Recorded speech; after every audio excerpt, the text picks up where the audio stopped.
Joining us now, MSNBC political analyst, former Republican Congressman Carlos Curbelo, and Democratic strategist and member of the Harris Campaign Finance Committee, Lindy Lee. It's so nice to see both of you. Happy Friday to you. Lindy, let me start with you. The Keystone State in Pennsylvania, it's the only frontline battleground state where a woman has never won a race for president, governor, or senator, nor has a woman ever been appointed to such a position.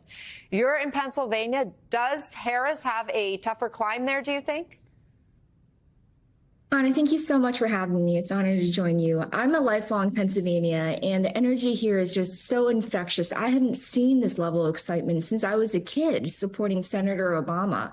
And today's fundraising numbers is a testament to that. Many of those donors were from Pennsylvania. She raised $361 million, which is totally unprecedented for any campaign, and 3 million donors donated. So that's Americans and many Pennsylvanians like myself putting their money where their mouth was. And guess what? Half of that 3 million were first-time donors. So this is just astounding. She's galvanized the blue wall, Michigan, Wisconsin, Pennsylvania, which is the entire ball game.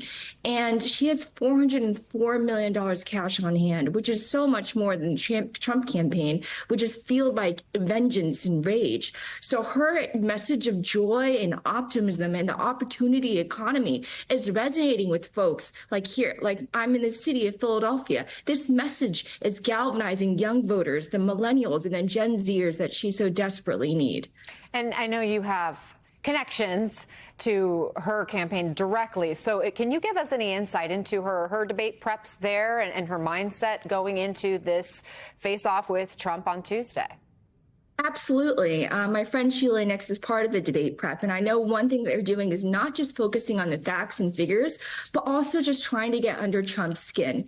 We've seen that the weird line of attack has really bothered him. He has been insisting time and time again that he's not weird, which I think it's the lady protesting too much. So just showing the American people that she is a woman, but she is formidable. And she's not going to be taunted by this bully, because frankly, he is. We've seen him do that with Hillary Clinton. We've seen him resort to sexist, misogynistic attacks, and we see how she responds.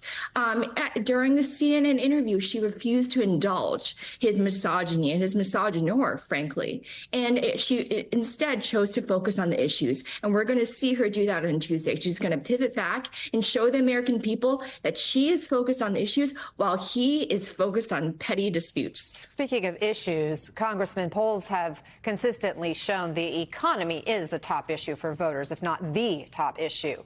Yesterday, Trump was asked about his economic policies, but he didn't answer with specifics. Here was his response to a question about how he would lower child care costs.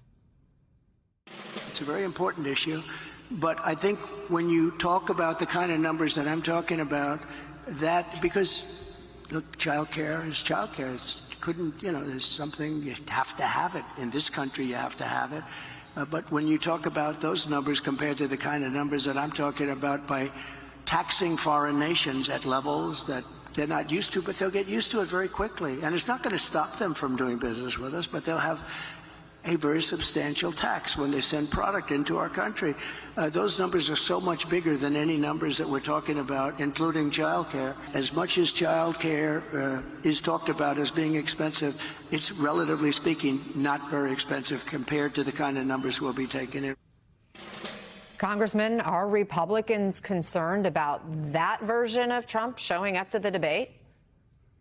Well, Anna, having worked on tax reform during the Trump presidency, I can confirm that President Trump has never been too interested in policy details, and he really doesn't take the time to do the homework and learn about how policy works. However, I'll say I do think the pressure is mostly on Vice President Harris for this debate. Why? Because the American people know Donald Trump. For better or worse, they know him. We know about half the country has embraced him and his style, his bombastic style, and of course the other half has rejected it. The middle will end up deciding, those few undecided voters, and that's where Donald Trump really has to do a lot of work. But he doesn't have to prove himself.